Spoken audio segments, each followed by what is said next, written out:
সীমাহীন চ্যালেঞ্জ আর সাথে বিনিয়োগ, মূল্যস্ফীতি ও প্রবৃদ্ধির আকাশ ছোঁয়া সব লক্ষ্যমাত্রা নিয়ে শুরু হচ্ছে 2024-25 অর্থবছর। উদ্যোক্তারা মনে করছেন বাজেটে সংকট সামাল দেওয়ার মতো কোনো রূপরেখা দেখাতে পারেননি অর্থমন্ত্রী, তাই টিকে থাকার লড়াইটা হবে আরও কঠিন। অন্যদিকে অর্থনীতিবিদদের মতে লক্ষ্য অর্জনে ঢেলে সাজাতে হবে পুরো ব্যবস্থা, নজর দিতে হবে আমূল সংস্কারে। রাকিব আল জাবেদের রিপোর্টে বিস্তারিত। কয়েক বছর ধরেই ভালো যাচ্ছে না অর্থনীতি। নানা অনিশ্চয়তায় নতুন বিনিয়োগে যেতে সাহস পাচ্ছেন না উদ্যোক্তারা, যার প্রভাব পড়ছে কর্মসংস্থানে গিয়ে।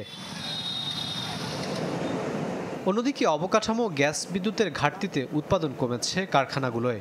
এমন বাস্তবতায় শুরু আরও একটি নতুন অর্থ বছর, যেখানে লম্বা সময় ধরে এক জায়গায় আটকে থাকা বেসরকারি বিনিয়োগ এক লাফে প্রায় 4% পয়েন্ট বাড়াতে চায় সরকার।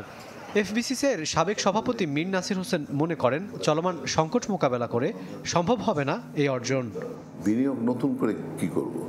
এক্সিস্টিং যে বিনিয়োগ আছে সেটাই আমরা রক্ষা করতে পারবো কিনা, আমরা দিনের শেষে বেতনটা দিতে পারবো কিনা, দিনের শেষে আমি গ্যাসের বিল দিতে পারবো কিনা, ইলেকট্রিসিটির বিল দিতে পারবো কিনা, আমি প্রোডাকশনটা কন্টিনিউ করতে পারবো কিনা।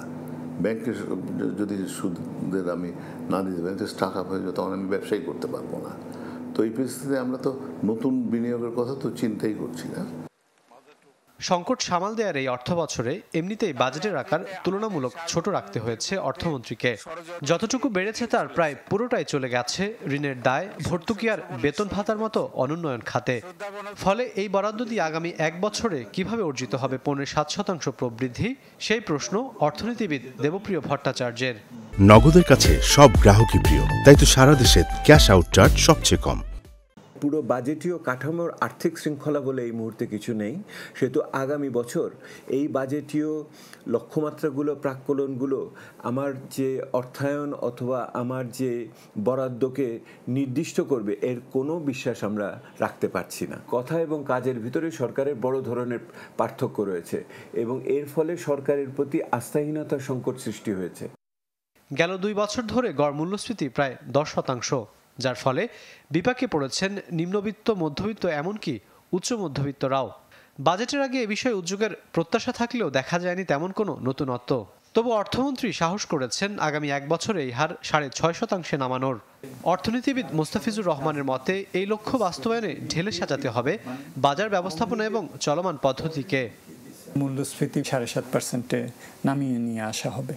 তো এইটা নামাতে গেলে কিন্তু আমাদের এই যে সংকোচনমুখী একটা বাজেট, এটার মধ্যেই কিন্তু আমাদেরকে উৎপাদনকে আরও কিভাবে আমরা বেগবান করতে পারি, কর্মসংস্থান কিভাবে সৃষ্টি করতে পারি, সাপ্লাই সাইড কিভাবে আরও বাড়াতে পারি চাহিদার সাথে সামঞ্জস্যপূর্ণভাবে, এগুলো আমাদের করতে হবে। নতুন অর্থবছরে রাজস্ব আদায় বাড়াতে বেশ কিছু অপ্রিয় সিদ্ধান্ত নিয়েছেন অর্থমন্ত্রী। তীব্র আপত্তির পরও রাখতে হয়েছে কালো টাকা সাদা করার সুযোগ। অভ্যন্তরীণ এবং বৈশ্বিক অর্থনৈতিক নানামুখী চাপের স্পষ্ট প্রভাব পড়েছে চলতি অর্থবছরের বাজেটে। এই অবস্থায় সামষ্টিক অর্থনীতিতে ভারসাম্য ফিরিয়ে আনা সরকারের মূল লক্ষ্য হলেও এর সংস্কার পদ্ধতি নিয়ে প্রশ্ন তুলেছেন বিশ্লেষকরা।